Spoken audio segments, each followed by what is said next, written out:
The world had already ended. Ash and dust from the ruins of civilization choked the toxic air. Cities lay in ruins, skyscrapers collapsed like the brittle bones of a forgotten era. The sun was hidden behind thick clouds of smoke, its dim orange glow resembling the dying embers of a fire that once burned bright. Among the last survivors of this decaying world were a hare, once proud of its unmatched speed, and a tortoise, whose only gifts were patience and an instinct to endure. Together, they traveled across the desolate wasteland, searching for the last haven of safety. The hare, now nothing more than a thin shadow of its former self, panted heavily as it stood on a cracked road. "We need to reach the bunker before sundown. If we don't, we die out here," it said, voice trembling with exhaustion. The tortoise did not respond. It simply took another slow, deliberate step forward. "We need to run," the hare cried. "I don't want to die in this place."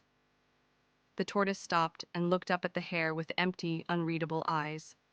"Then run," it said flatly. The hare clenched its teeth. It knew that if it ran, it would reach the bunker long before the tortoise. But it also knew the path ahead was full of dangers: crumbling buildings ready to collapse, unstable gas pipes that could explode at any moment, and something lurking in the darkness between the ruins. Still, the hare could not waste time. It took off, leaving the tortoise behind in its slow, steady march. Hours later, the hare stood before an old underground bunker, its rusted steel doors locked from the inside. It pounded against the metal, shouting for someone to let it in. No response. The world around it was eerily silent, except for the faint sound of movement in the ruins. Something was shifting in the shadows, something that used to be human, but no longer was. The hare turned back and saw, far in the distance, the silhouette of the tortoise, still walking, still moving forward at the same pace. And at that moment, the hare realized the truth. It had run too fast. It had arrived before the bunker was ready to open, before the last light of the day had faded. Now it was trapped in the open, surrounded by the horrors of the dark.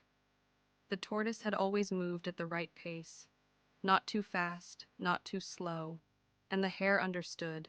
It had lost.